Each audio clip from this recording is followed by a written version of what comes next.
Dans cette vidéo, nous allons voir le 5e onglet, les animations. Alors, les animations, il y en a 3 sortes.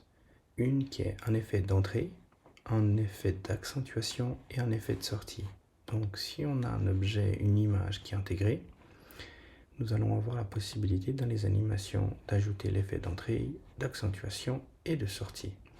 Alors, on peut le constater que l'effet d'entrée, il y en a plusieurs, mais surtout que ça voudrait dire que l'objet ne fait pas partie du slide et il va apparaître momentanément de cette manière-là.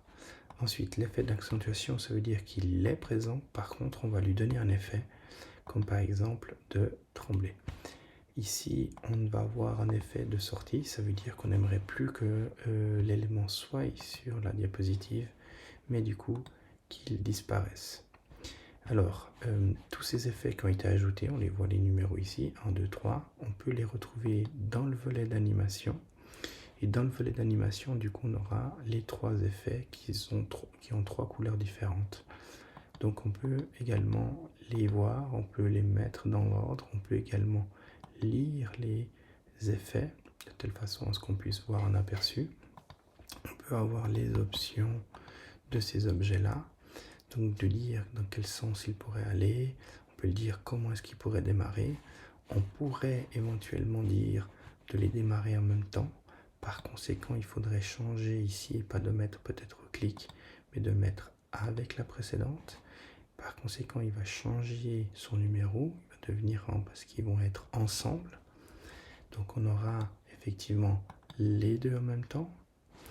On peut changer également la durée et le délai. Donc c'est la durée de l'effet et le délai, c'est combien de temps il va attendre avant de faire cet effet-là. Et puis, pareil pour la 3e option. Maintenant, on a la possibilité également d'utiliser des effets de trajectoire. Donc du coup, de choisir le point de départ et le point d'arrivée avec des formes qui sont prédisposées ou alors de nous-mêmes créer notre objet en ayant le départ et la fin.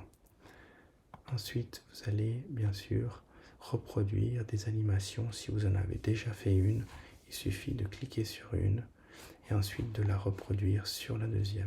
Il suffira de dire que c'est celle-ci que vous aimeriez appliquer ici. Et par conséquent, vous aurez le même effet qui pourra être partout. Et puis là, on aura les 3 effets, les mêmes, les uns après les autres. Voilà. Puis vous pouvez bien sûr voir l'aperçu également ici, de la même manière.